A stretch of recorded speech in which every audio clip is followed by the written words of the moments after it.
As 2021 is coming to an end, I want to reflect a bit on the past year because no doubt a lot has happened for most of us. And that got me thinking, how much can you learn from other people's experiences and how much is learned by taking the journey yourself? I hope with these videos that you learn something from my journey that you can implement in your own. I've been on my minimalism journey for around 1 year now, and I'm still very much a beginner since I see minimalism as a lifelong journey, but I wanted to share these biggest lessons I've learned so far that can either serve as a reminder or as advice for a new minimalist. Lesson 1 is to take it slow. So first off, minimalism is a personal journey. It's not a competition. You aren't competing with anybody, so take your time and let things flow and do it the way you have to. People might judge you or make their own assumptions of why you're doing this, but just remember that it's your decision and other people don't have to approve of it.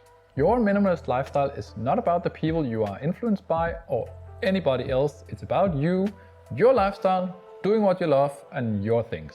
It's also important to remember that this is a personal journey, so not everybody else in your life needs to be a minimalist. You need to practice acceptance and non-judgment because they are on their own path for their life. And something I will touch upon in later videos is how you deal with being around non-minimalists, for example, spouse and children. Lesson 2. Keep things that spark joy. It is very easy to fall into the trap of thinking that you need to get rid of everything. And I have often wondered how it would ever be able for me to go down to just having 100 items, for example, or to be able to have everything I own into one backpack. And as I mentioned before, it's not a competition. It's not about who can reach level 100 of being a minimalist. It's about downsizing to the things that you value and the things that brings you joy. For me, I thought, well, how can I keep having books or lots of kitchen utensils if I'm being a minimalist? Well, if those things bring me happiness, then why shouldn't I have the appropriate gear to actually do it? Okay, so we might not need 20 different knives to cook a proper meal, but if cooking brings me happiness, then why shouldn't I keep a couple of knives extra just to cook properly if it brings me happiness? Lesson 3, prioritize what's really important.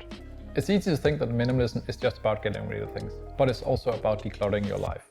A lot of people get caught up in general declutter, getting rid of stuff, getting rid of X amount of items, or having a specific number of items, but that's just a means to an end. The true end game is happiness, fulfillment, and to intentionally do what we value most.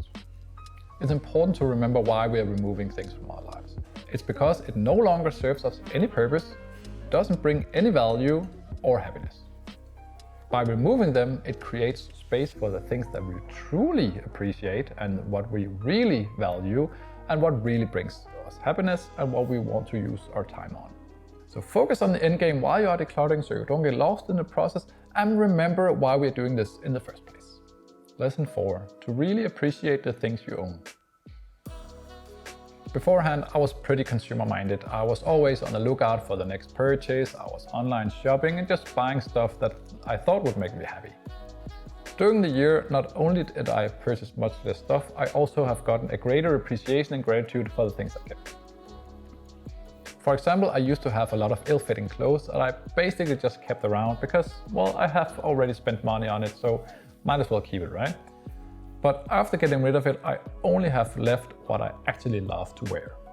And this also makes packing for travel and laundry and keeping it in the closet much easier since my wardrobe is that much smaller.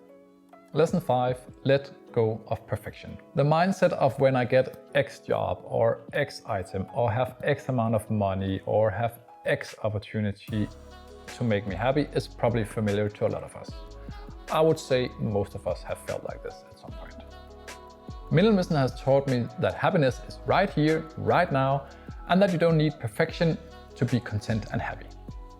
Minimalism has stopped the mindset of consumption and materialistic thinking that I need to have a certain outfit or a certain car or a certain house to be perfect to impress anybody else so they will like me.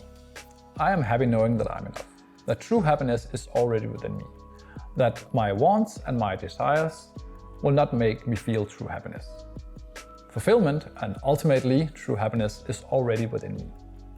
You discover what it takes to live a life you're proud of. Thank you so much for following along, and if you haven't done so already, please subscribe to the channel for more content in the future. I hope your journey is going great, and I will look forward to see you again.